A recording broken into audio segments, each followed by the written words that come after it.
Hey, what's up, everyone? Welcome to another episode of Coach's Corner. Today's topic is just going to be the strength of Japan overall and how the rest of Japan, obviously being ranked much higher than the rest of the world, we're going to be discussing, just the player strength, maybe some other advantages they have just via their country, and even some of the disadvantages they had from previous before. So that region has definitely been on the grind.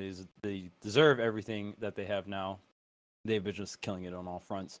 But before we get into the episode, make sure to like, comment, and subscribe. And make sure you let us know in the comments below why you think Japan is so strong and so far ahead of what seems to be the current meta of Ultimate. And of course, if you guys want to support us even more, you can go ahead and subscribe to our Discord and ask us questions where we answer them here. All right, so I guess my initial thoughts of Japan, I guess we can go over the history first. This region was definitely at a severe disadvantage during Brawl and Smash 4.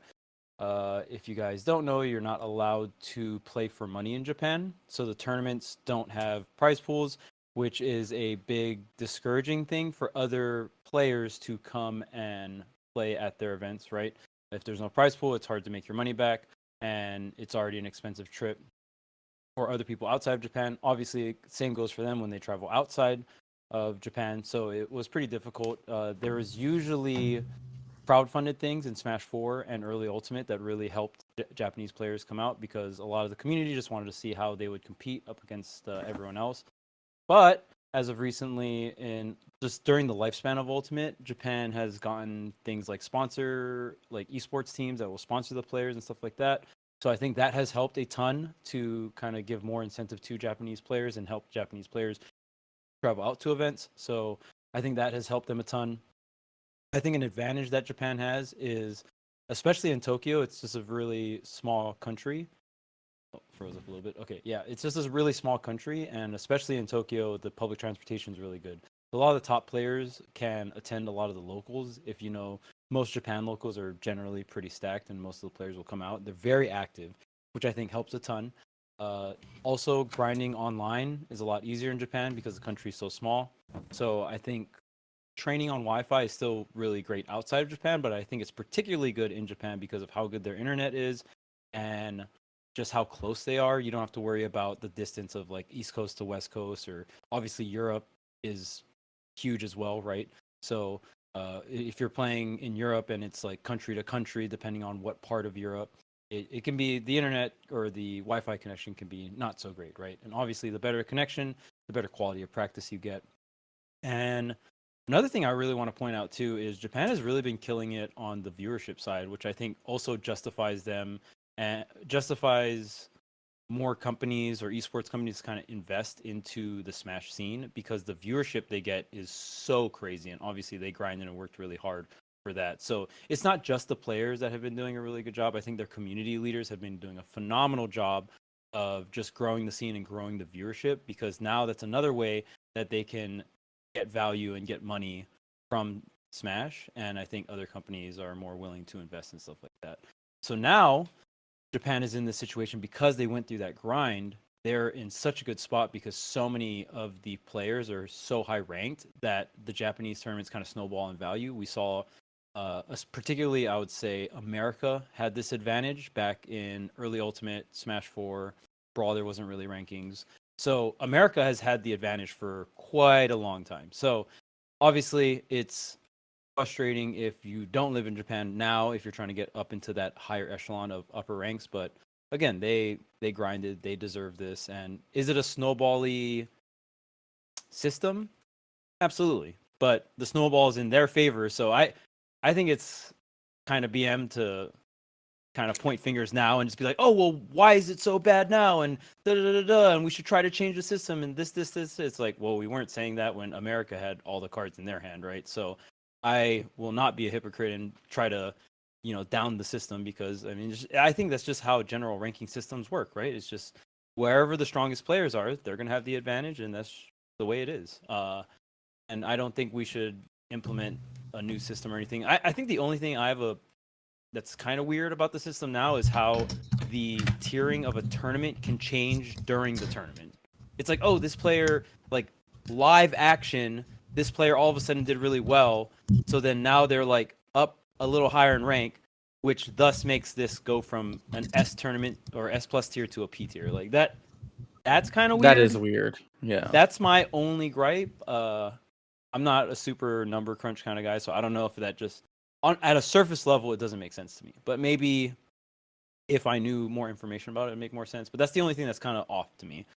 But yeah, and then I think the meta of this game, I think Ramses has been saying this for quite some time, and we even had a Patreon episode on Tweak Talks, and Tweak even mentioned this as well, just how game plans are stronger than, I guess, like base fundamentals or something, like something along those lines, where it's like game plans outweigh things that used to be fundamentally good in Smash, like whiff punishing, reacting to certain things, and all that stuff. Where it's like if you can just execute your character's game plan, and the game plan is really strong, it's really really good. And the way Tweak worded it was, in Ultimate now, it feels like it's two game plans clashing rather than two players' skills clashing. Obviously, you still need player skill to execute the game plan, but that's how Tweak feels about the current meta. And I know Ramses has been saying this for quite some time. Like, it has to have been. I know, like, post quarantine, you've been preaching about how game plans are just really, really strong, and even you could break down like Palutena covering herself in hitboxes with Nair as a game plan in itself, right? You're kind of swinging at the open air and you're not really spacing certain things and stuff like that. Obviously, all that stuff still comes into play. But yeah, I think we can, since after going through the history, we can kind of, I mean, unless you guys had anything to talk about when it comes to the history of Japan and how they've kind of grown. Did you guys have any thoughts on that, or we can move on to game plans versus like skill expression if you guys want to talk about that? Yeah, I mean, I think we can move on for the most part. I would say like I do love that you brought up also their tournament organizers Yes, and their they're senior phenomenal. community leaders. I think that people don't understand how important that is quite often in terms of where the ecosystem is. Obviously, the players are very, very important, right? And having even community leaders in the, from the player side is very important, right? The people want to see that. But understanding that, like, yeah, these TOs, and what they go ahead and do in the space, right, is a big determinant of like what happens, right, in the scene. And also, whether TOs, casters, whoever it may be. I know I've talked about it a couple times on episodes when we revisit this in terms of talking about Japan, but like Ayuha and like the legacy that he has left in the Japanese Smash scene, in fighting games in general, cannot be overstated. And then you see people who have picked up the mantle. Obviously, like we've seen the Umeburas, right? We've seen Umeki. the Kagaribis, right? Yeah, Umeki. We've seen, Watch even step up, right? Doing stuff with Daigo, doing stuff there with Red Bull Gaming Sphere. You have, even if you want to extend outside of fighting games, man, outside of platform fighters, right? You have Majin Obama who's been doing a lot of great stuff out there. Giuna has been doing a great stuff out there. You've had them try to tie their scene, even connect it with creators, right? And before we even had like a Tekken or Sajam Tekken Slam, right? These guys were doing the CER Cups, right? The Crazy Raccoon Cups out there and getting the most viewership for Street Fighter 6 by a landslide, right?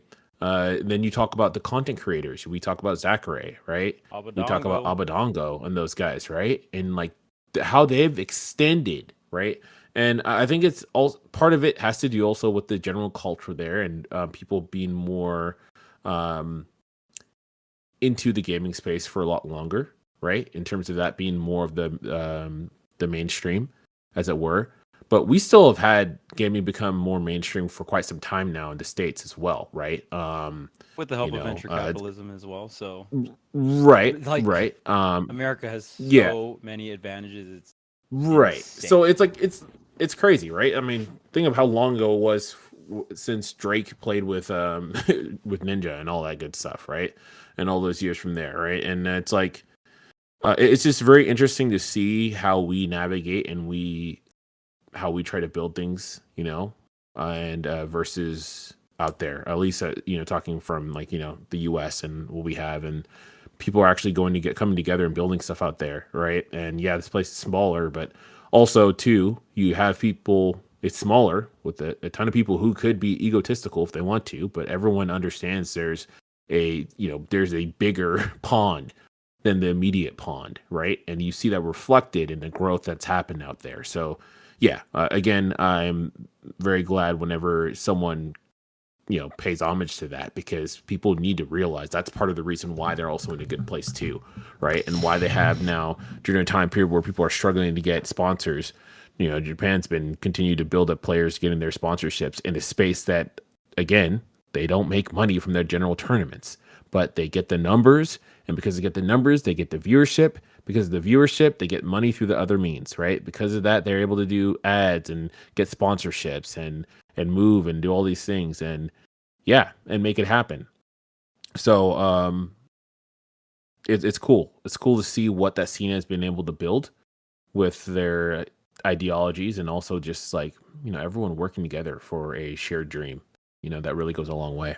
But I'm down to start talking about the game plans and whatnot. Well, I'd love to hear Ramses' thoughts on, I guess, like, as someone from the European Smash scene, how does it feel being in Europe and watching, or like seeing the whole history of America's like severe advantage and kind of it slowly tipping over to Japan? Plus, I think Europe has been also on the come up as well. France, particularly, has been doing a lot of bigger things. So they've I'd been love doing a to lot of hear stuff your in perspective, esports for Ramses. sure.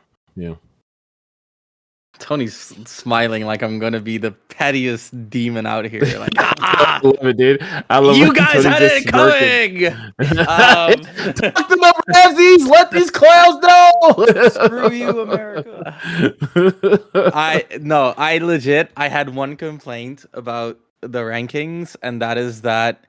So I raised complaints about exactly what essentially is happening right now. How like one region, in this case Japan, previously America, is kind of dominating the rankings, and it makes it unfair for the rest of the rankings. And so I said, like, you shouldn't call the global rankings if you like most of what you can rank is like regions within its own context. And then they said, oh, it's not a global ranking. The name is Panda Global. And that just like made me want to, But we rank all the players in the world. Yes, we rank all the players in the world, and the name is Panda Global. But it's not a global ranking; it's the Panda Global ranking. Anyway, Psych, got you lacking. that was funny though, and I'm sure that was just the opinion of a single person. I like actually like what Panda thought. But funny stories aside, I mean, I think it's still fucked up, and I personally, right now, I'm giving Americans the right to change the system.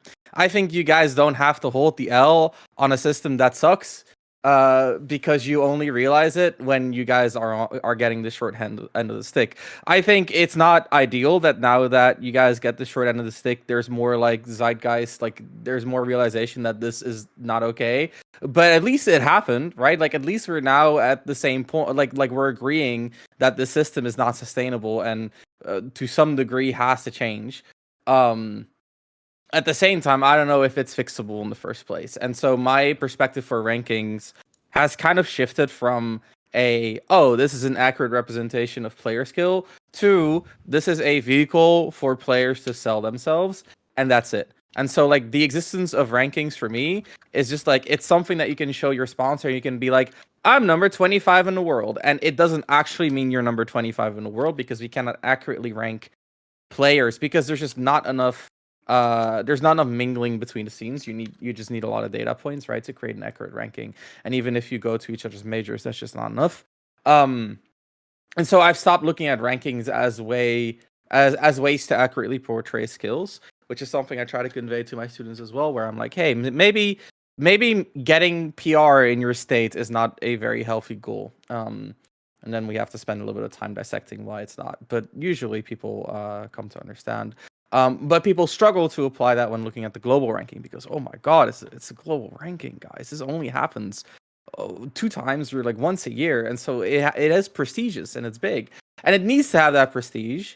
But at the same time, when it gets too much prestige, it gets a little toxic. And so kind of going back to the core question, how do I feel about what's happening right now? I mean, like, I'm just happy that people are realizing that global rankings are I don't want to say a sham, but they're not very accurate. And I think it's way cooler to look at like the regional rankings, and I think that's something that they're doing very well. There's always like, oh, this is the Europe rank, this is the Japan rank, this is the America rank, and I think that's way cooler. I think the fact that that's happening is really really awesome, and that actually does a lot for the scene as well. So my perspective on this is that Japan in general has had a fairly strange relationship with the North American Smash community, mainly in the public-facing generic Smash community and how they perceive Japanese Smash in particular. So, over the years, just going back to Brawl, whenever you would have an outlier player who would come over to North America and perform like a top player, it was generally accredited to them being just an outstanding player who came from whatever region they came from. So, using Europe as an example, Mr. R would come over. He would still get top player results coming over to America. And I remember the takeaway being, wow, Mr. R is really good. Europe still sucks, though. And that was true, though, but... Well, Mr. R had to live in America to do that. He lived in the States for long periods of time. Well, that was since Smash 4. Originally in Brawl, he came over before he started staying in the States and was performing well and was not, or his credit was given to him and not where he came from. And so then you had, there was that originally a question over how good is Japan anyways? We've never really interacted with them.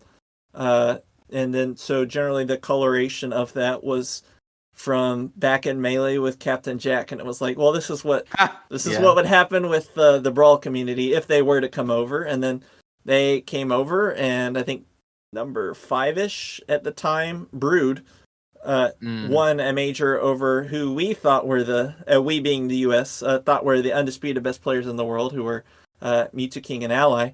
And so he beat both of those, and so then the sentiment was, wow, if he's only number 5 in Japan, Japan must be the best region in the world.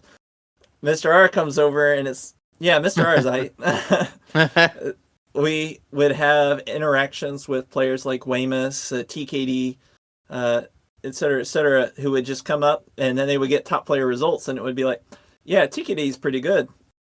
Mexico sucks, though. Sorry, dude. And then going on into Smash 4, we saw a similar thing with MK Leo, obviously, on the come up from Mexico. And so the interpretation I saw predominantly, and I'm sure there were people who were already aware that Mexican Smash was actually pretty good to start with, going all the way back to Brawl even.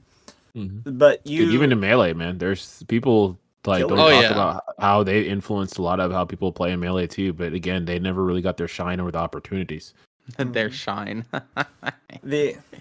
That's a hobby reference. So so the narrative I remember there being, though, is, wow, MK Leo is really good. Everybody else around him sucks, though. Then he would come in and he would team with his cousin Javi, who was also a top player, and it would be like, wow, Javi's pretty good. He must play with Leo a lot. And so meanwhile, again, going back to the Japanese example, you have one player come over here and do well, and it's, wow, the Japanese are going to do well. And to be fair, that is what ended up happening. But the leaps of logic that allow it to relate is more of, I think North American Smash tends to treat Japanese top players who come over here as the representative of Japan, instead of treating them like individual players who will perform how they're going to perform in North America. Like, even going to a recent result of Gommel, Jogibu came over to North America, or Jogibu, I'm not sure how that's pronounced, I apologize. Jogibu. He came over to North America, and he didn't do well. But I would, even though he's had a bit of a rough year performance-wise, I would still say that he is actually one of the best players on the planet. Personally, that is my opinion. I think that he is one of the strongest tempo players on the planet. And I am very disappointed that we didn't get to see Light play him in particular, because that's a set I've been looking forward to for years, personally. But going into that, the narrative again goes to, oh, I've seen things like maybe Japan's not that great after all. Brother, it's a dude coming over across the world for his first major. He's supposed to not do that great. That you see it happen to the contrary is more of an exception. It's not the rule. Usually people, when they travel a long distance from Japan to America or America to Japan, you're typically going to have a very rough start with it and then gradually improve as you kind of get acclimated. This is a combination of things like jet lag, just a very big difference in dealing with your environment, dealing with the different metagames, et cetera, et cetera. And so going back to the system, more recently in Ultimate, I personally, as someone who was talking with Gluto a lot while he was over in Japan and being the best, I believe he was consistently the best Western representative in Japan during his stay there. So I remember Gluto, while being the best performing player from the Western Hemisphere, getting the sort of a how shall I call it, consolation prize that he found out during one of the tournaments where he was disappointed in certain parts of his play, and then he found out that he just got the hat trick on winning a major in every or in three of the continents. So, and that was a goal that he's specifically been shooting for. So, Hold up. Edit it out. I'm not used to hearing my thoughts on the speaker.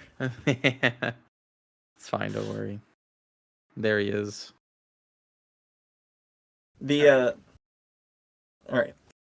So Gluto essentially got like one of those gotcha game level up systems where he got the level up and the level up gave him a level up and then that level up gave him a class change, and so his he just won all kinds of sorts of things as a consolation prize while he's disappointed about his play, and then he realized he was the best player from the Western Hemisphere there, or best placing player there.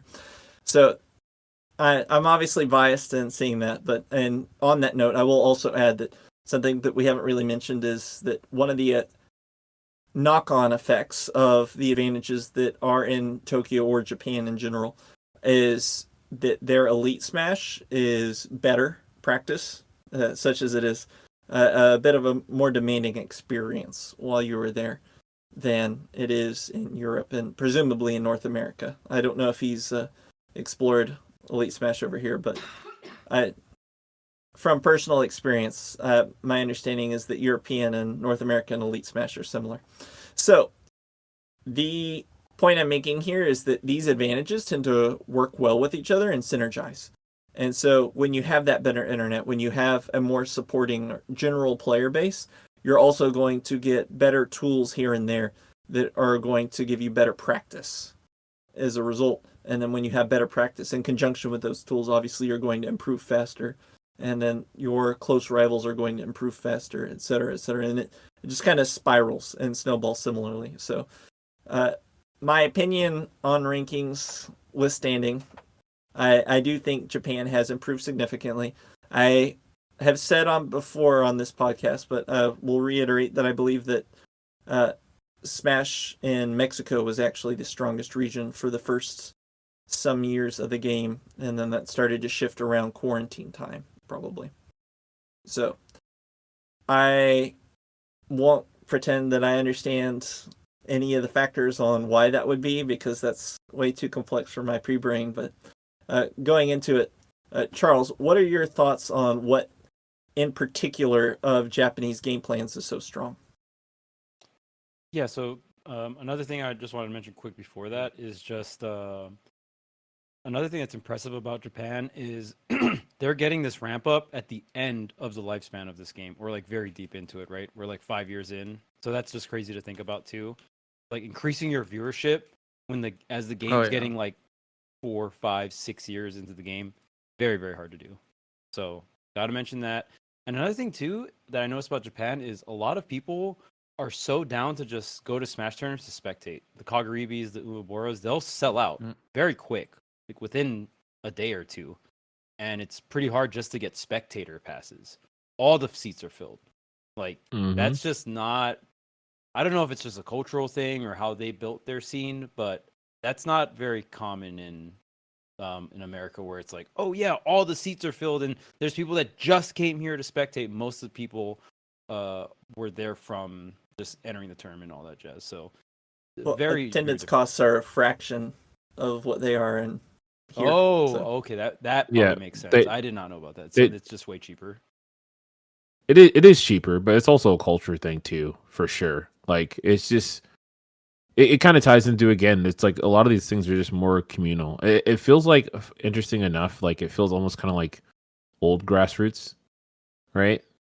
I think, ironically, stateside, we're like caught in this like weird like transition of like everyone's just like, oh yeah, esports is now, and then also still kind of grassroots, right? So sometimes people are in this weird spot where they don't want to be there because they don't feel like it's enough for the spectator experience, but then we also try to advertise things in a way, like in that kind of way, and it's not really working out as well.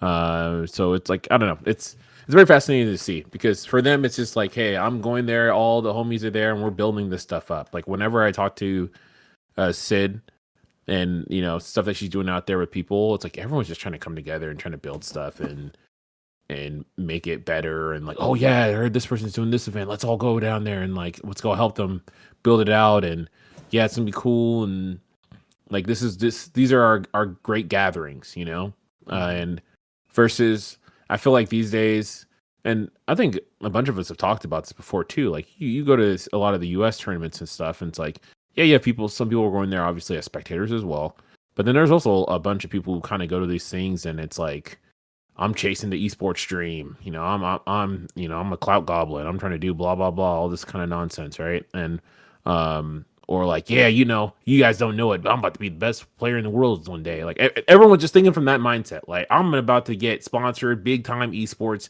Like that is the prerogative, right? Number one, more than people just being like, oh, I'm going there because this is my community and I just want to support, and this is kind of fun and stuff like that. And I think we have more people leaning, not saying that everyone is, but we have more and more people emerging where they kind of go into these games with that mentality, right? Versus going into it, there's no money behind this. We're doing this because it's fun and we enjoy this, and then it's like stuff builds along the way. So it's like it's a very different ideology as well. Besides the fact that, of course, it is cheaper too. Makes sense.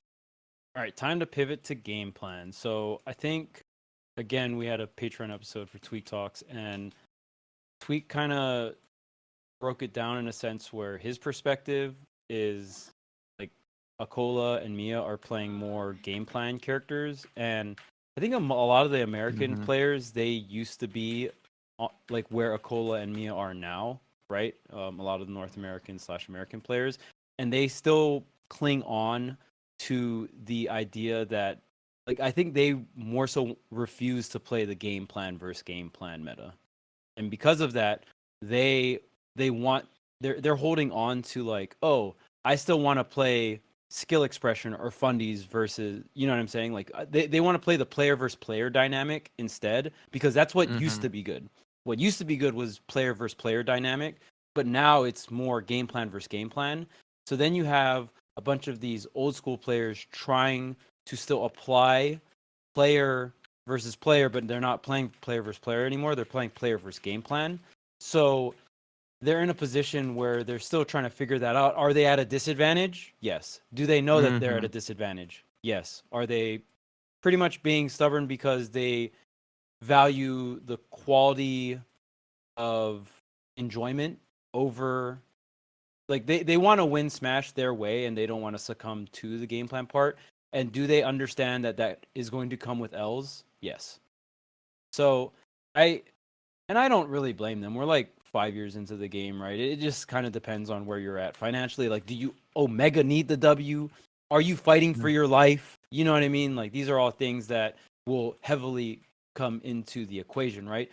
If you're chilling, if you already established your brand, you're kind of coasting the tail end of Ultimate, you have content going, you're prepping for what we hope to be the next Smash game, and you don't really need it financially, sure, that's fine.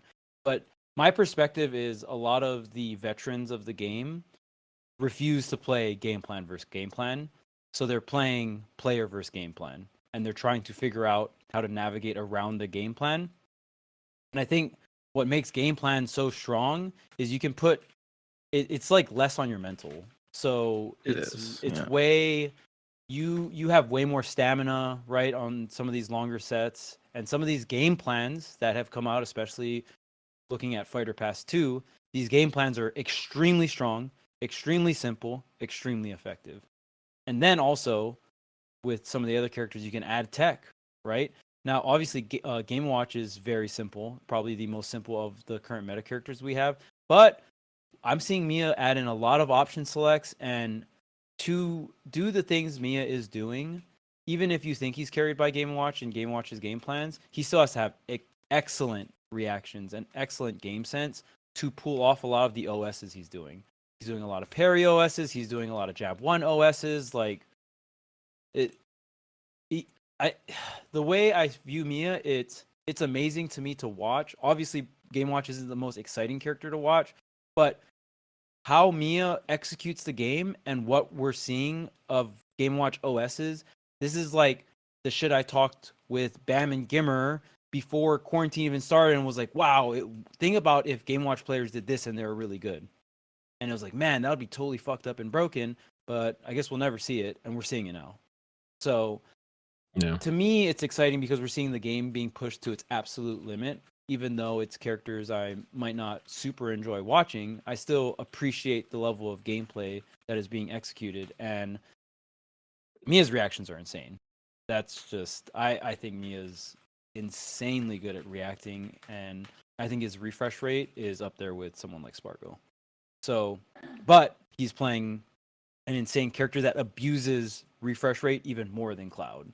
So if he has similar refresh rate to Spargo, and refresh rate in my eyes is like how often you can confirm the game state in your head, right? So if your refresh rate is like, I mean, it's just going to be your general reaction time, right? Like a 10 to 15 frames. That's an insane refresh rate. And you're doing that every 10 to 15 frames. It's, by the way, extremely exhausting to do for you to be like that locked in all the time. And usually players, there's specific windows where they put a lot of mental effort to go into that. But usually no one is going 1,000% the whole time. It's just impossible, right? But when it really matters, and I think when Mia starts throwing out the OSs, that's when he really locks in and starts having really high refresh rate and can cover, 2 to 3, maybe even more options on reaction by setting up these certain option selects. So yeah, and then the whole, obviously Steve game plan is extremely effective, and then now Aquila is also doing tech. We're seeing Nils. We're seeing he's really bringing out the character, and we could see Steve reach. Like we could see Steve. I don't think we'll ever see like the 100% potential of Steve because I think it's humanly impossible to execute something like that. But I think we can see glimpses of it, and I think Aquila is showing us glimpses of it. And it's not just the whole I will sit behind wall and mine, and then I will minecart because it is strong. I will forward smash because it is strong. Obviously, Aquila is still going to do those things, but I think he's also showing the technical side of like, oh, if I hit you with wood, with up tilt wood, you're going to die at 0. And I'm just going to 0 to death you with nil into up smash, right? Or even like even more creative nil setups like versus Zachary doing the nil into the grab on the Town and City platform. And it's like you were on the other side of the platform. And I was like, I just nilled above the ledge and I just went into grab. And I forward through and I killed you. Like even creative nil setups like that, because you can do more creative nil setups into like nil down tilt, nil forward smash, nil grab, right? All those different things, especially the down tilt where you break the block afterwards and then you have a crazy amount of frame advantage after the down tilt because it's kind of like a projectile. I also think because Japan is also known for having like the rogue characters, right? The anti-meta or just the characters that aren't so popular like Banjo. TG has been doing a really amazing job with that character. And I think Banjo is another game plan character, right? Where you set up certain things. I think it's not as much as Steve. I think Steve and Game & Watch to me are like the game plan characters in my eyes. And in terms of just how effective, is the game plan, how simple is the game plan, and it just goes a really long way. And I don't know if Akola and Mia picked these characters because they had a read where they're like, oh, okay, the game's going in a game plan versus game plans. I don't know if they thought that deep about it. Maybe they're just like, these characters are strong, we're picking them up, right? I'm not too sure the reason why they play the characters. Maybe they're just their favorite characters. I don't know. But to me, the way I generalize it is right now Japan is playing the meta characters that really apply to this game plan versus game plan meta, and everyone else isn't. And I think the only other game plan character that's really, really strong that a non-Japanese player is playing is Sonics with Sonic. And I think Sonics, to me at least, I think Sonics is the best player in the world. Like if we had this crazy huge bracket and I had to bet on a player winning it and everyone in the top 50 went, I would bet my money on Sonic. Me personally. I think they're like, has he been not closing out tournaments and Grands and stuff like that? Sure. But I also think if Grands was versus Mia or Akola, I think Sonics would have 20 times more confidence closing out that Grands particularly. And yeah, but I also think Sonic is another game plan character, right? Where you get the lead and then this has just been a thing forever where Sonic gets the lead. It's even been dated back to Brawl. Brawl, he couldn't really get the kill, so he would his only option was to time you out. But in Smash 4, you could close out the stock. Smash 4, the character didn't have his crazy offense or anything like that, but defensively insane. And I think in Ultimate, he lost like a little bit of the defense, but he got so much of the offense. So Sonics can play two sides of the coin, and depending on which game plan he wants to go with, he usually uses the offense to secure the game plan of the defensive play, right? So because Sonic's advantage state is so strong, because his combo game is so strong with Sonic, he's able to put himself in these scenarios where he can abuse the defensive side of Sonic. So does he have to know how to play both sides? Yes. But the defensive side of Sonic to me is more of the game plan side, where it's like, okay, I have the lead. What can this character do against Spin Dash? What can this character do against Spin Charge? What positionings do they have advantages? What positionings don't they have advantages? Something that I've seen Sonics do amazingly recently is where people have been kind of platform camping him while he's spinning when they have the lead. And then instead of trying to contest him with spin attacks, and if they have good buttons that put hitbox underneath, he's been going for more up air sharking, and obviously Sonic gets a lot off of up airs. So I think Sonics has been doing a really good job of tweaking his game plan, but I also think that Sonics is more of a mix. I guess Sonic the character is more of a mix where you can abuse game plans, and the matchups that he's stronger in, he can abuse the game plan more, right? Like, oh yeah, it's like, oh, Wario, oh, like you don't got shit versus my defensive game plan, so I'm going to pretty much, this is going to be 80 to 90% of my game plan. But there are other characters that have more options versus the defense, so then that's when Sonics has to dip more into like the player versus player side rather than the game plan side. But I think Sonics, all players are going to dip between both, but it's more of like a percentage, right? Like Akola still has to do player versus player interactions, right? He still has to read rolls and get the forward smash. Does he kill you at 50 instead of 80 when he gets this read? Yes, so it's a little overtuned or whatever, but he still has to make the read. He still has to play the player, right? But how much of his game, like what's the percentage? Like is Akola like 20 to 30% playing player versus player, and it's more like 60 to 70% game plan versus game plan, right? I think that's kind of how I view it. What do you think, Ben? I think so. Honestly, I think the idea of like it being game plan, you're saying like game plan versus player. I ultimately think that like we talked about this a few episodes ago, right? Where we're kind of talking about how Smash is like very interesting because a lot of times people don't get to the point where they're playing against the player, right? Oh, I love it. Absolutely. Yeah, but I'm going to keep it a buck. I just think a lot of the top players that we have right now in NA, and again, it's an older game or whatever, but I think their game plans are outdated. And I think that's where they're having a lot of problems. I think that if they were more optimal with their characters, like there's some people who are they've been playing the same way for like 5 years now. You know what I mean? Like tech has come out, bro. I'm sorry, dude. Like he can't just be playing the same damn way, dude, and be like, oh my god, this dude is just like, dude, you all can you all listen, like add the new tech, right?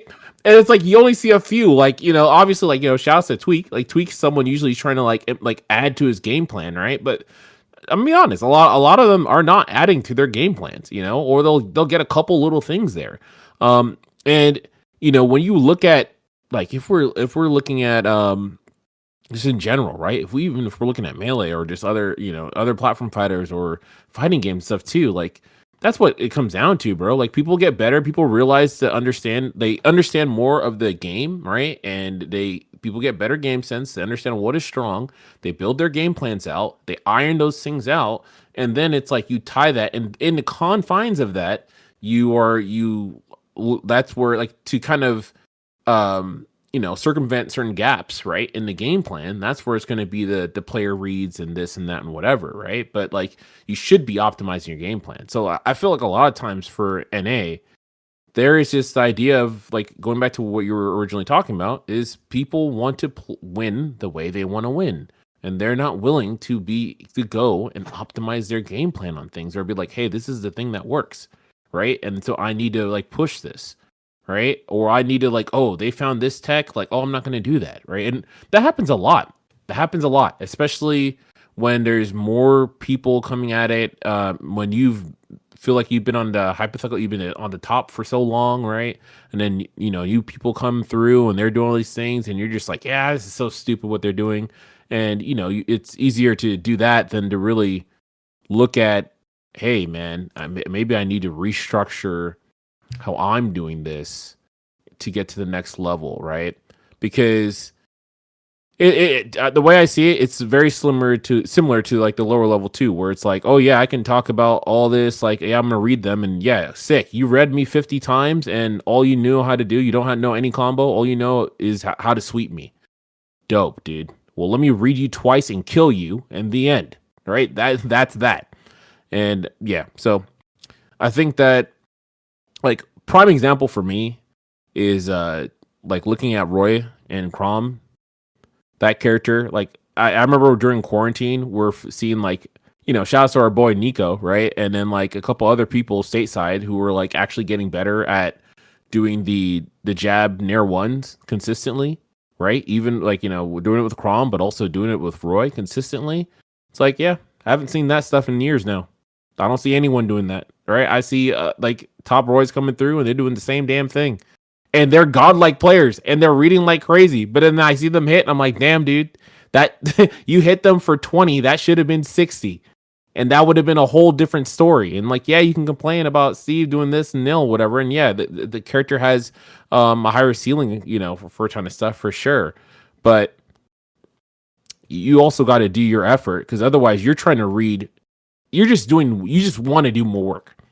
A lot of people just like, they don't feel that way initially, but what they're actually doing is they're just making it harder for themselves, because they're not going ahead and bridging that gap with making a more effective and more efficient game plan.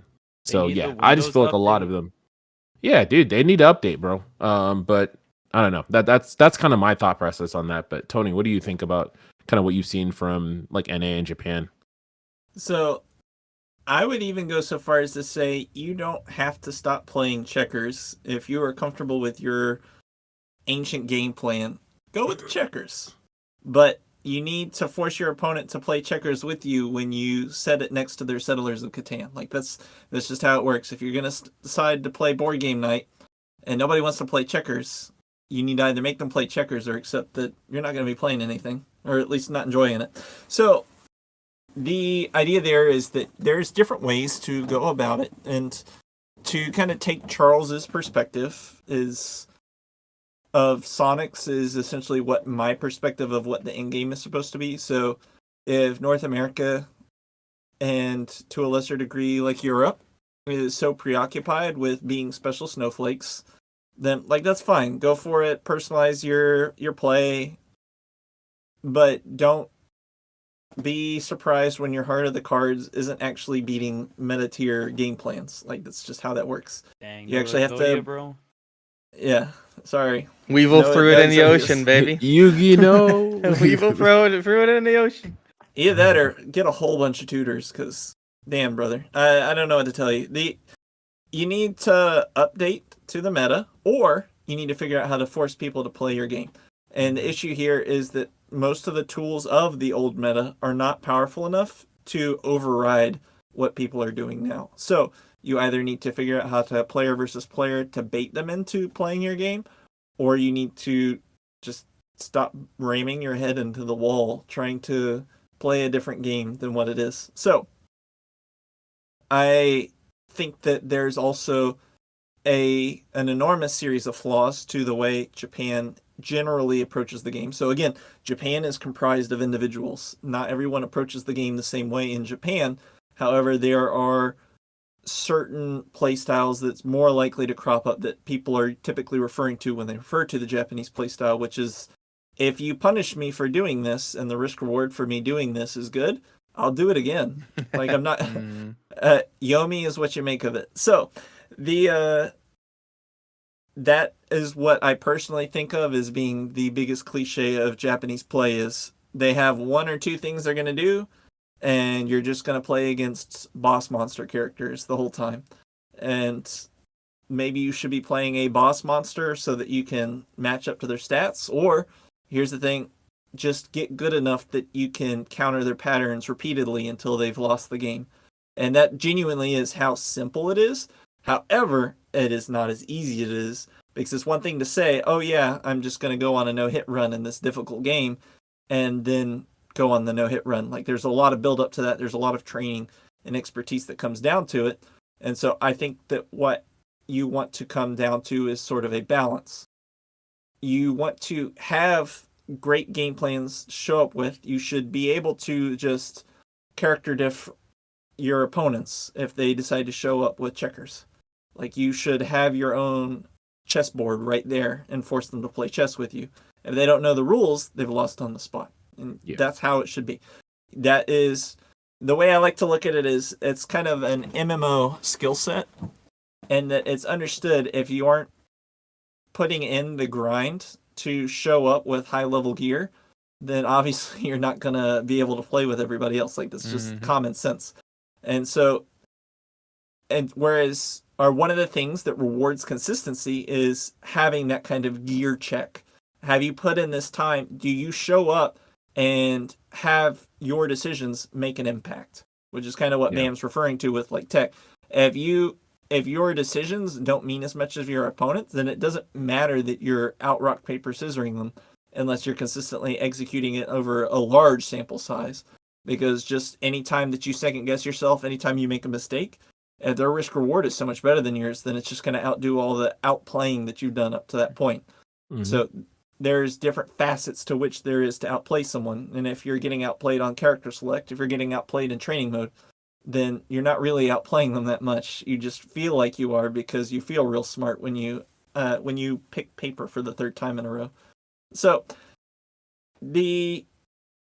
I think people tend to have a core or an ego, if you will, to their actual play decisions or approach to the game.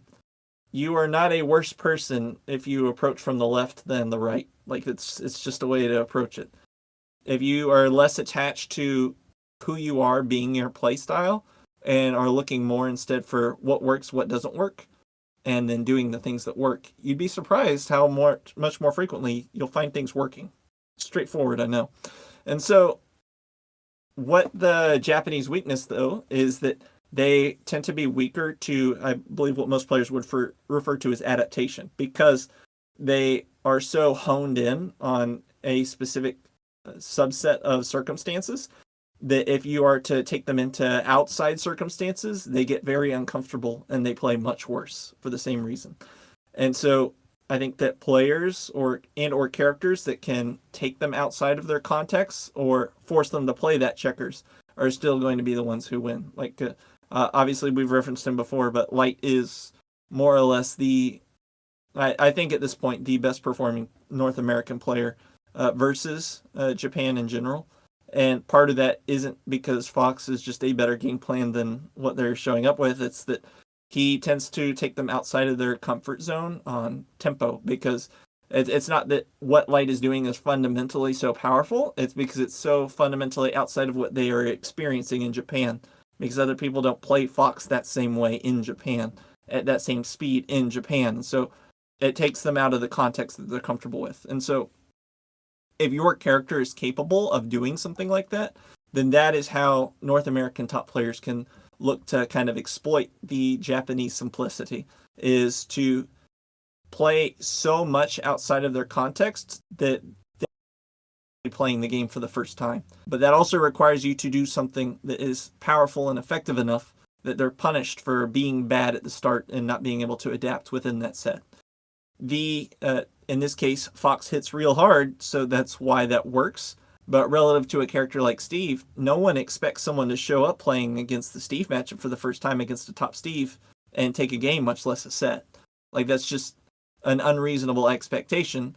The same thing tends not to apply as strongly the other way around if you were showing up with a relatively weak game plan. So what is so strong there is that Steve tends to show up with relatively strong game plans, and then they also become more nuanced and build out from the strong points. And so they're going from strength to strength, whereas the more traditional Fundies characters are things that kind of linearly build up.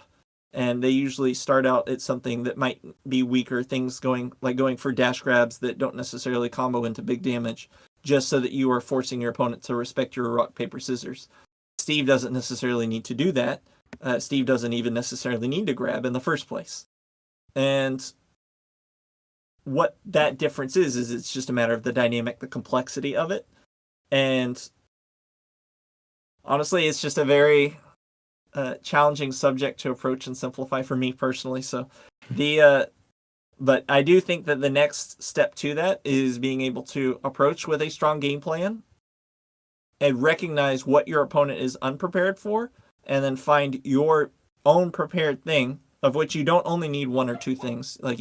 There is nothing preventing you from having multiple or many game plans available to kind of counterpick your opponent on an individual level. And that is something that Japanese players tend to struggle with. And speaking of Sonics, again, this is why you'll often see him struggle versus a Japanese player once, and then he'll start having a run back, and it's a lot less of a struggle on the run back. It's because once he has essentially experimented with what they're prepared for and not prepared for, and has a chance to review it, that they are usually just going to be present. Yeah, they're just going to get counterpicked. So that is also the same way I think Akola tends to approach things, and why he's so extremely consistent. And I believe we've discussed this before, but my perception of Akola is that his entire adaptive process is based around looking for essentially what Steve gimmicks, or what powerful things that don't necessarily work if your opponent's ready for them, will work against this specific player. What is the specific player completely ignorant of or just doesn't play correctly? And he'll throw a bunch of them, see what sticks to the dartboard, and then as the set goes on, he'll focus on only repeating things that have hit the dartboard so far.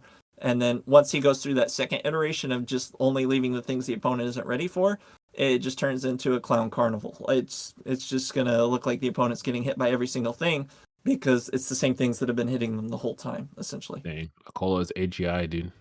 A little bit.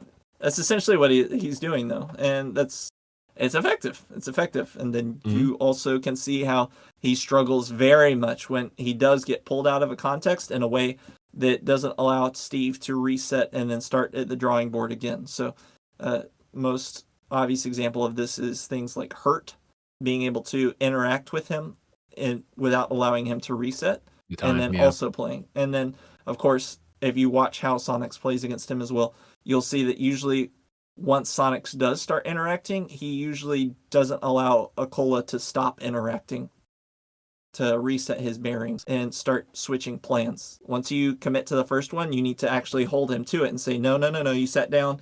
We're going to play checkers. We're playing checkers now. You're going to have to go next. Nothing hit the dartboard. Nothing will hit the dartboard. Can't go back. We're still playing. Take the L, stand up, and we'll go next. We'll sit down. Oh wait, it's checkers again. Then Akola will try to throw another dart, and you're like, no, Gotcha. no. He catches it. Checkers. Hey. Catch it in Hey, midair, yeah. No more darts. No more darts. Damn, no more mutants, man. Dag. Yeah, but I had to make it like that, huh? of course, man, of course. This real quick thing to add, and then I wanted to throw it over to Ramses. But like, yeah, I love your explanation there, Tony, on that side, and just like also talking about the game plan and like, because that's the big thing, right? You look at like fighting games and stuff like that in the past, right? That's usually how it goes. Like, all right, we're bringing together our two optimized game plans, right? But then it's like, all right, so where can I find like weaknesses in terms of how you're doing, where I can force this player to player interaction that I feel I'm favored in, right? And that's usually kind of how those things operate, right? You're going to go through, it's like, but in order to get to that point, you have to have a strong enough game plan, because if you don't have a strong enough game plan, like, I don't care if this person read me and they got like a little fair on me, what the hell does that mean to me? Like, if I win, I hit them with 80 and they die, like, so I don't care, right? And it's like, and we all know that, right? Like, that's the whole idea. Even like when you're playing a game in the very beginning, right? That's why it's the wild, wild west, because it's like, even if you're like, oh, I'm trying to move around and do this, it's like, dude, if you don't have anything that can actually punish me, I don't give a damn what you're doing, bro. I'm just going to keep doing this thing, because if I hit this once, you're cooked. See you later, right? And it's like, why should I respect that? And I think that's the big thing, right? You'll see that a call on a lot of these players. It's like, dude, I can do these gimmicks and I can do these things because, like, they are strong because it's Steve, right? But like, also, it's like some people like, dude, you're not even close to ready for this stuff, and your punishes aren't even close to being good enough to warrant me being like, damn, let me sit back. I don't gotta sit back. I can just keep throwing those darts. Maybe I don't even need to check if it hit or not, because it's just that bad. Everything's hidden at this point. I can close my eyes and I hit the board because you got nothing, right? So I have infinite darts now. I can just keep swinging. I can just keep on doing it, right? But if you don't have, when you have a game plan that can actually check that, then people got to sit back, and it's like it's between those gaps where you really have the player to player, those kind of decision making that comes through. But like, you need to get to that point first for that even to be a thing. And yeah, it feels like a lot of times right now, a lot of these players are just, because of, you know, this ego, because of where the game's at right now, whatever it may be, they're not bringing that part to the table, and it's very clear that's not there. And they're just like, they keep being like, hey man, like, it's like someone saying like, hey, we're about to go, all right, we're in a tournament, and we have, like, you know, to Tony's kind of analogy, right? Like, we have multiple games here, right? And then it's multiple games, and it's like, we're gonna do best of 5. You can choose different games or whatever like that, and it's like gonna be like, who's the first person to win, you know, first 3 of these games, right? If I know all you do is checkers, bro, I'm not playing you in checkers. I'm playing all the other games and beating you. Like, why would I do that? That's stupid, right? Even if I could be good at checkers, like, why would I waste my time with that? Because you haven't proven to me that you are capable of any of these other things, right? Just like the thing, like, why would I stop doing something that works if you have no strategy against it? I'm just gonna keep letting it rock, man. So yeah, I really want to see people like kind of get back to that. And I think sometimes we have this weird ego thing that happens in Smash, right? This artistry, it's about the magic, it's about this and the way I play and want to play. And it's like, you look at other like top level stuff, man, like, yeah, people will still have like character expression, but even then, a lot of the character expression a lot of times people talk about is just like someone being able to do this thing more optimal than anyone else. And so that becomes their expression, right?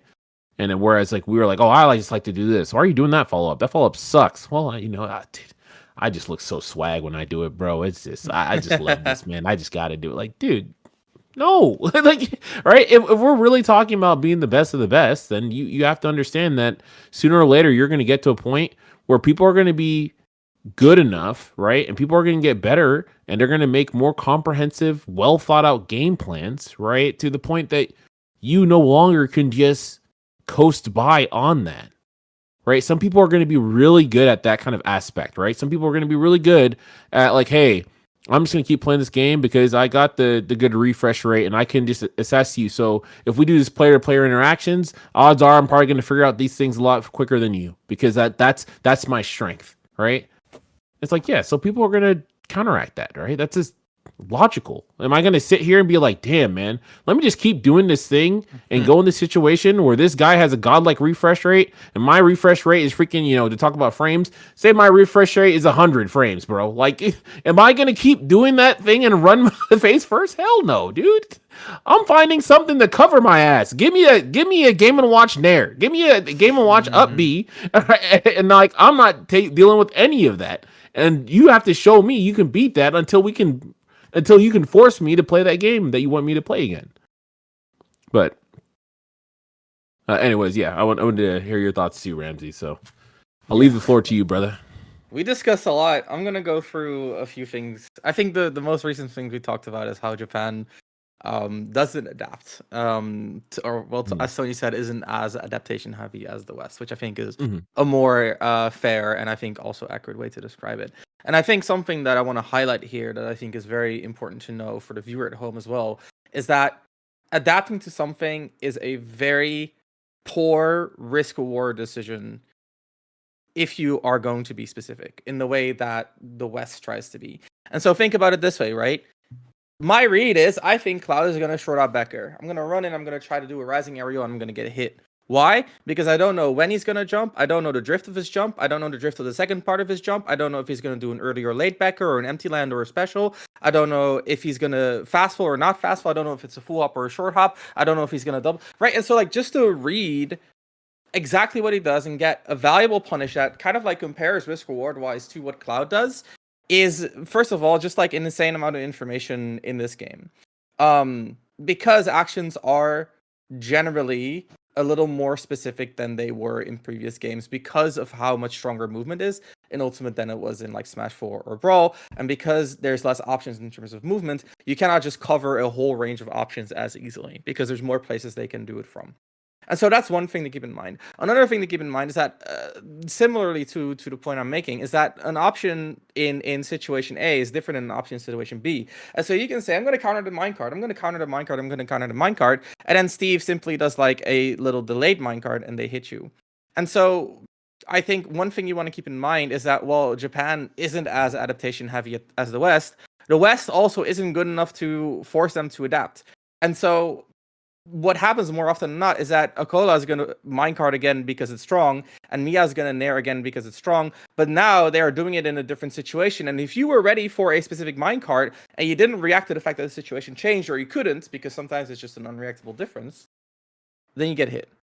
And so there's a lot of nuance that people miss is that you can see Mia do the same nair 3 times in a row, in between air quotes, or Akala do the same minecart 3 times in a row, but the third minecart is probably a different one. And I remember making this point on Twitter, and then people laughed at me and they were like, no, Akala is just mashing minecart. And yeah, that's my point. Like, he is doing a lot of repeated minecart, but it's like using scissors, and then rock. And then I'm like, okay, well, the third one is rock. It's no longer scissors. And people are like, yeah, he's just throwing out RPS options. And that's true, but if the RPS is in his favor, then why would he not? Right? And one thing you want to keep in mind, and something you don't want to be blind to, is the nuance between these RPS options. And sometimes it looks like the same move, but it is a different option because of the context in which it. And so I think that's important to know, because a lot of people don't see that, and so they diminish what is happening as mashing or as doing the same thing over and over, whereas in reality, well, I mean, mashing, sure, I can give you that, but it's not doing the same thing over and over. One thing that I think is very interesting, looking at like this difference between the US and Japan, and looking at the difference specifically between like a game plan, which is generally the more robust way to go, versus playing more player versus player, which is generally the better approach if you want to beat a specific player, right? I think this makes sense.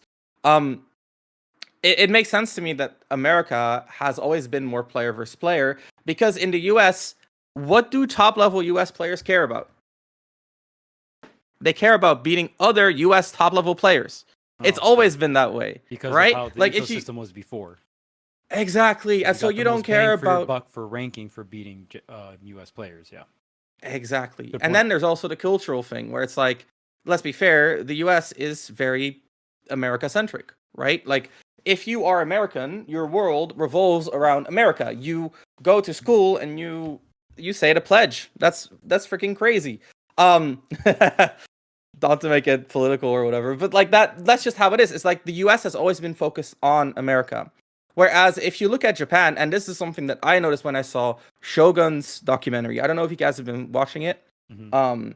Huge recommend. I think it's very cool because the thing that I like the most is how accurately it actually displays, like, for example, like brawl culture and kind of like the passion that was in the scene back then. Not saying there's no passion anymore, but the passion is different, right? It's more esports, less grassroots. And so one thing that you really saw is how the Japanese players, they went to America and they went like, shit, we got to beat these guys. And so if you're a Japanese player and your goal is to beat Americans, you cannot focus on improving your player versus player, because that's not going to beat the Americans, because you're not going to be able to practice playing against Americans specifically, playing as the meta, playing as a place as often. And so all you can do really is practice your game plan. You have the most solid game plan possible and make it that much harder for Americans to beat you because, well, they're very used to figuring out players, right? That's what they've been doing. But you cannot get used to their meta. You cannot get used to their choices. And so what do you bring? You beat a game plan. And let's keep in mind in the US as well, because of this focus around player versus player, top level is essentially gate kept, and I don't mean that as in like someone intentionally is gatekeeping top level, but the culture gate keeps top level way more because if, like, let's put it this way, if you take a random player, what gets them to like top of the world level the most consistently? Is it training them in player versus player, or is it giving them the most correct game plan that they can get? And my opinion is it's easier to just give them a really good game plan, because making a game plan really is a lot easier than learning how to play player versus player. Playing player versus player is a very abstract thing. It's a very hard thing. And so, like, I think there are people that are just naturally more, well, no, rephrase. I think there are people that have picked up skills throughout their life that put them in a position to be better at player versus player when they pick up Smash. Whether that's like empathy, or whether that's like, I don't know, playing like other sports, which, like train you to pay attention to certain cues more. It doesn't really matter. Some people are just, they have a skill set, however which way they got it, that predisposes them towards playing versus player better. And this is a very limited set of people. Like, I think this is a very rare skill where someone is really like comes in and is naturally good at it. Whereas following a game plan is like literal, like human nature. Like, you wake up, you get out of bed. Like, you don't think about getting out of bed. And that's kind of like the level of executing a game plan. It's like you just have the set of actions. It's a matter of recognition, and I'll get back to that later. And recognizing, again, it's a very normal task. It's not abstract. It's very logical. It's monkey see, monkey do, right? And so in that way, we also see a lot more people in Japan nearing top level because, again, anyone can get to a really high level just by having a good game plan. Something I've discussed before as well. Don't have to get too deep into it. And so that's something that I think is interesting to think about as well, is that like the US focus on player versus player, it's just a very practical and natural response to the environment that they're in. And only now do they have to focus on beating non-American players, and only now are they focused to adjust. And so I think that's interesting, something to consider. Now, let's talk about kind of like the choice of the Japanese to focus on game plan, because it's not a natural idea that you focus on game plan a lot, because if player versus player really is like the strongest way to play the game, then they would have done that too, right? And so why game plan? And I think a big reason for why is that generally in this engine, defense is stronger than offense. And the way I define that is that defense is kind of like protecting the space that you have claimed, whether that is by walling or whiff punishing or what have you. But essentially, you protect what you already have, whereas offense is taking away what the opponent has. Okay, so offense and defense.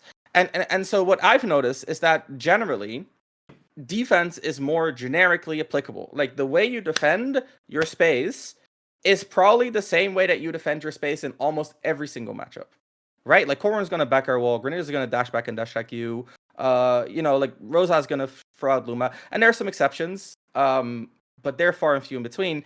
The exceptions are characters like Roy, Chrom, Sheik, Mifra, to some degree Fox. These characters, they have such absurd ways to attack space, right? To move forward and attack, that you cannot defend generically.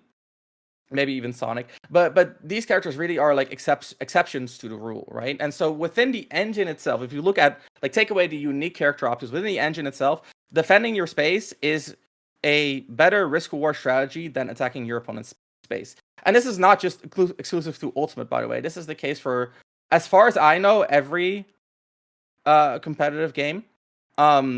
It is such a universal truth. Let me tell you guys, this is such a universal truth.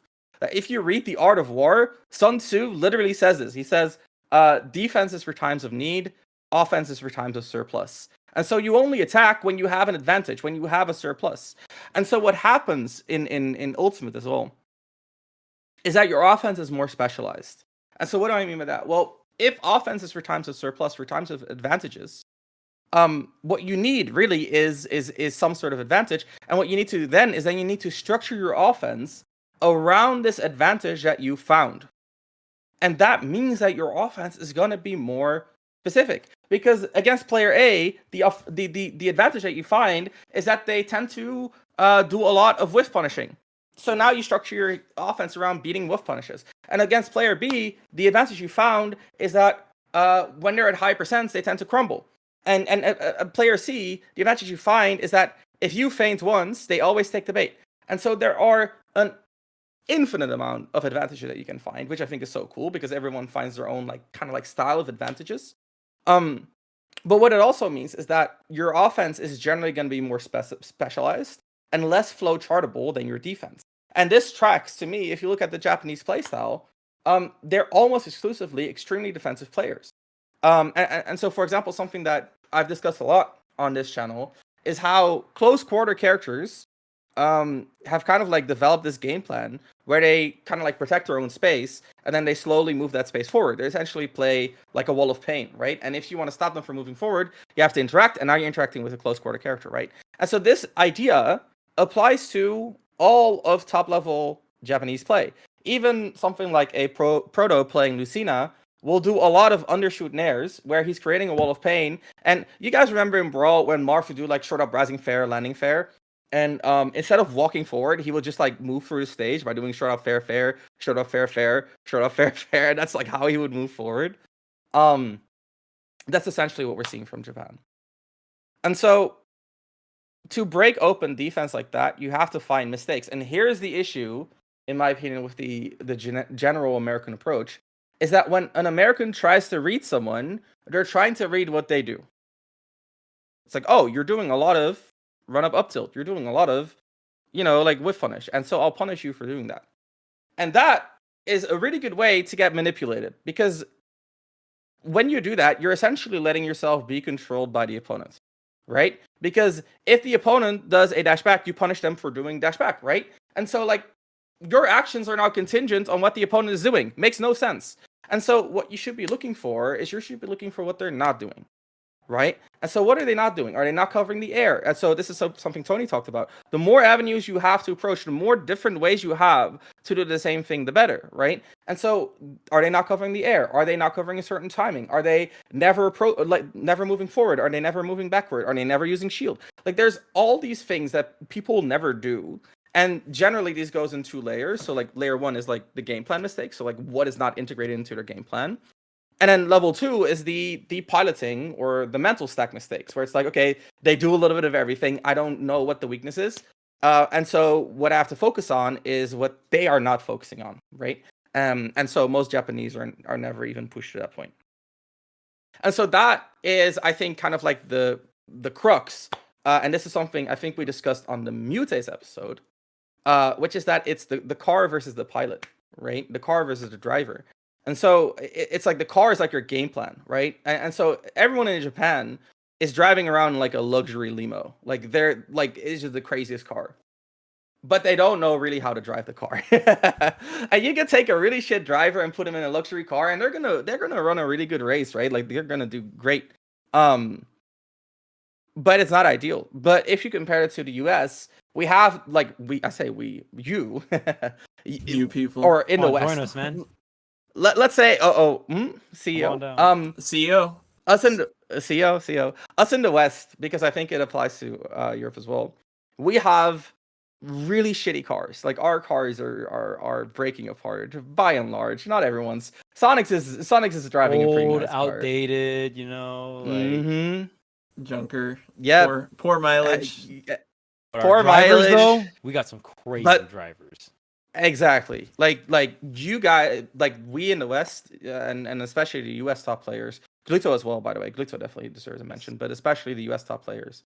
Some of the craziest pilots in the world, and in my opinion, way ahead of the Japanese piloting style. And I remember when Meru, you guys know Meru, good peach, great peach, now retired, but when he went to Japan last year, I actually coached him while he was there, and we talked about the car versus the driver comparison a lot before he went there. And the first thing he messaged me is like, okay, these guys have insane cars, but they cannot drive for shit. And so that really is what it comes down to, right? Like the piloting mistakes. And so what you often see from Japanese players is that they're really good at playing situations. They'll play situations out beautifully, but they don't control the situation. Their specialty really is in that recognition. Oh my God, I have a flashback to what he said 5 minutes ago. Recognition, right? And so it's a part where you're just flow charting through. You recognize what's going on, and then you react with what is most optimal, right? Like you drop your knife, you catch it before it lands. There's no thinking there. It's the no mind, right? And if we compare it to American players or Western again players, we don't really control situations. We don't really play situations. We try to play players, right? And so I think step one is to start playing that situation.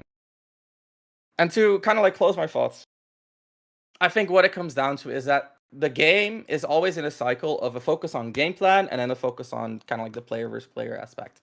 And so what we saw is that Leo established a lot of the game plan with his stage control focus, really the stage control focus and his spacing, and his focus on like reactionary options. And a lot of people adopted that game plan within the US. They really did, right? And Leo stopped being as dominant. After people figured out the byleth and figured out kind of like this game plan.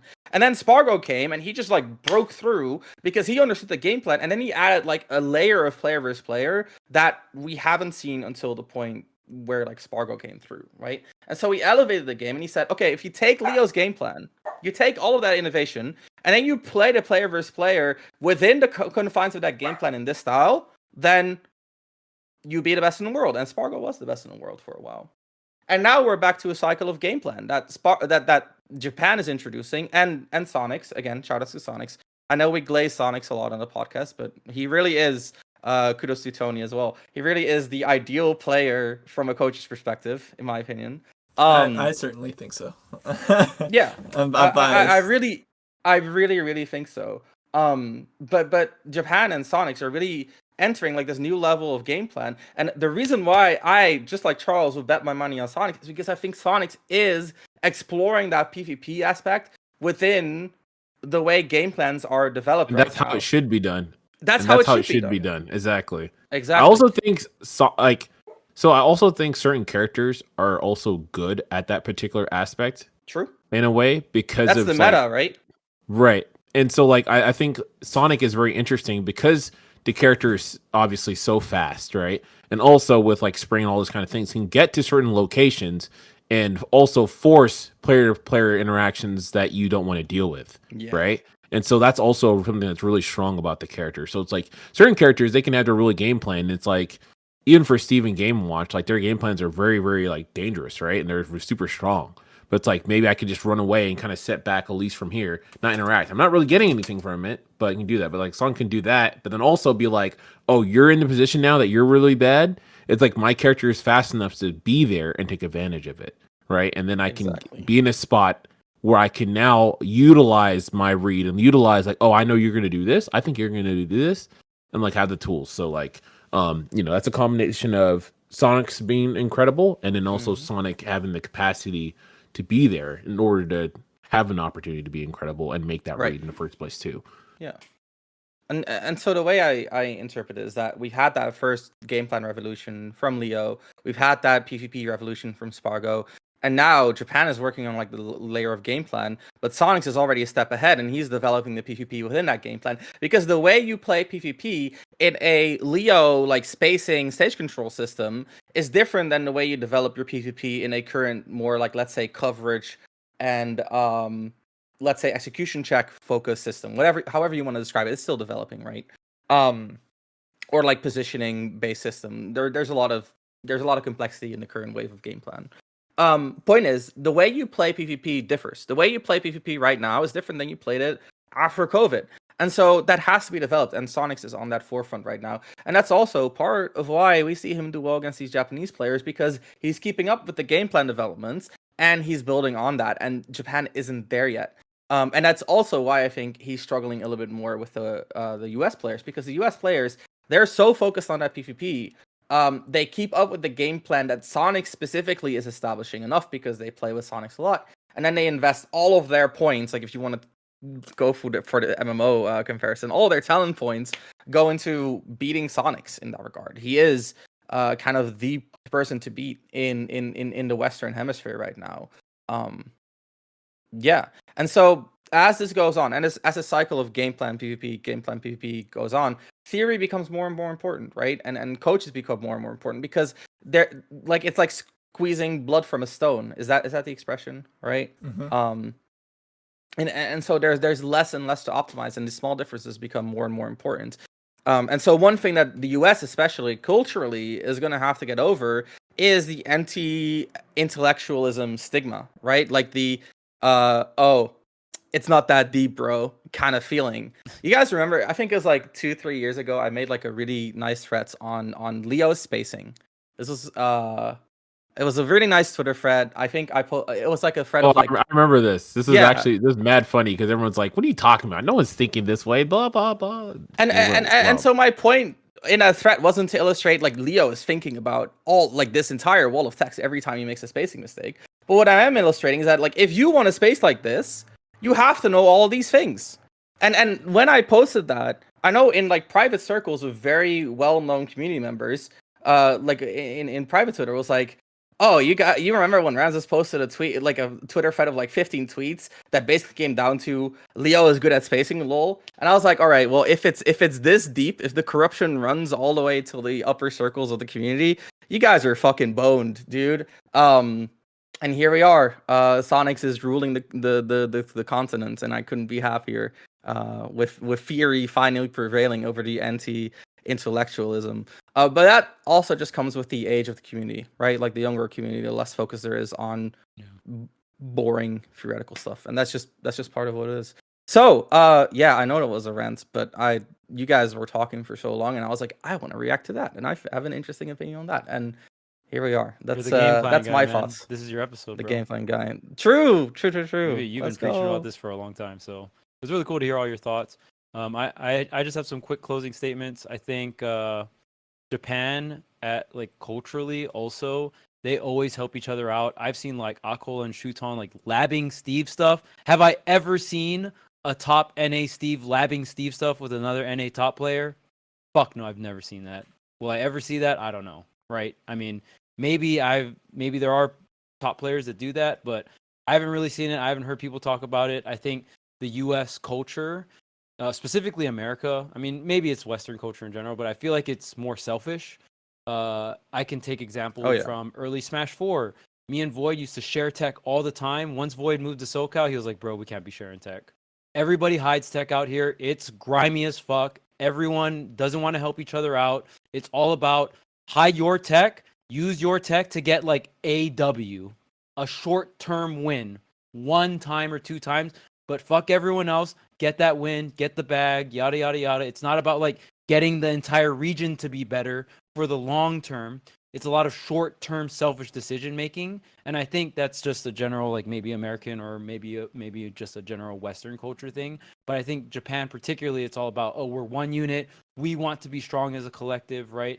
And I think we're seeing that kind of mentality where it's like more collective, more long-term, instead of being more selfish and more short-term. Well, who's it working out for in the long run?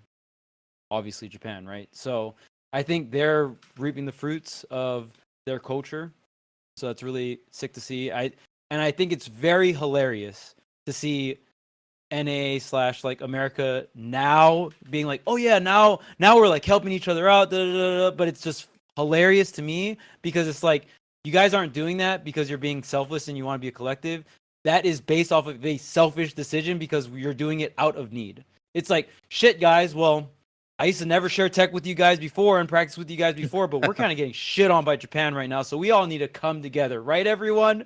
And then everyone with their base selfish decision making is like, true, we do need to come together to beat Japan because we're kind of getting shit on right now. But it's all based off of like selfish desires or whatever. And I'm not saying that's bad. I mean, obviously, even when me and Void moved out to SoCal, it's like, well, this is the environment we're in. Like, this isn't Hawaii. We're not all nice to each other and shit like that. Fuck everyone else. We're going to find tech. We're going to hide it. We're going to use it. Or just like, if we find Smash 4 Bayo tech, we're never going to tell anyone because we don't want the character to be stronger. Like, that's just how the streets were back then. I mean, and I think it's still kind of like that now. I think it's a little harder to do now because people use it to farm content, right? Where it's like, oh, well, I know this thing. Like, I could get cloud or content from it, like cash out there or whatever, right? But especially in early Smash 4, when you didn't really have that option of content, like everyone legit would just hide tech all the time. So, yeah, I think as just the cultural difference and even the mentality, I personally hate it when the mentality behind it is like, oh, well, I don't want to play the meta thing and I'm going to do this because I feel like it. And it's like, I wouldn't mind it if it was like, oh, I think this is strong, which is why I'll do it. It's like, oh, I just want to do it this way because I don't need to win. I hate that, but I have to accept it because Smash doesn't have crazy amounts of money, right? In my dream world, my favorite like esports is Smash in general, like Melee and whatever current Smash game is. If there was a shit ton of money and there was a lot of people that played it, would these same players make those same choices? I don't know. Depends if they are getting shit on and they're not even top 50 or top 20 or top 30 anymore, right?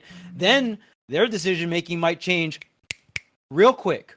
Oh shit, I'm irrelevant. Oh shit, I don't make money anymore. Oh shit, I don't have a sponsor. Maybe I need to pick stronger characters, or maybe I need to establish a better game plan, or pick characters that I actually believe that can win instead of picking characters that I'm like, oh well, I'm like so far ahead of everyone else, and like realistically, the competition pool in Smash compared to something like League of Legends, the player base will always establish how high the talent, right? The more people that play the game, the more talent comes into the game. So it's like if our player base quadrupled or was as big as League of Legends player base, would the top players right now still be the top players? I don't know.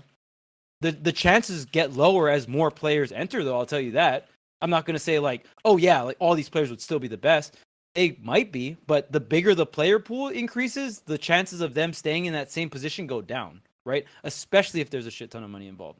But we're not at that. We'll probably never get to that. So that's why we get to see Banjo and Kazooie do these things and all these like different rogue characters. Like, are these characters actually that good where they should be getting that placement in a world where thousands of millions of players play this game and it's like fully fleshed out? Probably not, but I mean, Smash is in the position it's at right now, and like because of that, we can kind of see these characters do X, Y, or Z, or we can still see players that are really good at the game maybe pick up high tiers and still win tournaments and yada yada yada. You can win with any character, 50%. Yeah, I mean, yeah, I'm you either win or you Point. lose. Yeah, it's a 50-50. You either win or you lose. But I'll give it up to Japan. I think they had very good meta reads. They understand what's strong. As a collective, they work together. So they're at where they're at, and they deserve it. And if other regions want to be stubborn, like, yeah, hold that shit. To be fair, Japan has plenty of low-tier heroes who specialize and just decided, you know what? Yeah, I'm going to go 2-2 forever, but I swear to God, that day in North America's in a pool with me. It's on. I've been practicing their matchup. Yeah. Hey, dude, there's nothing wrong with going 2-2 your entire life to master a shitty character. Like, if that is what you want to do, right? Go for it. Especially when you tie the prize with first place. Dear God. Or sorry, second place. First place gets the bag of rice, but you get the idea. Yeah. All right, well, that's going to be the episode. I hope you guys enjoyed the content. Again, make sure to like, comment, and subscribe, and make sure You let us know your opinions on why Japan is so ahead of the rest of the. Okay, I'm gonna restart that. Oh, there's a spam calling me. Okay. Hope you guys enjoyed. And so that was the episode, guys. I hope you enjoyed it. Again, make sure to like, comment, and subscribe, and let us know in the comments what you think kind of puts Japan above the rest of the world ranking wise. And again, if you want to support us even more, you can go to subscribe to our Discord where you can ask us any question. We'll answer them here on the podcast. Until next time, class dismissed.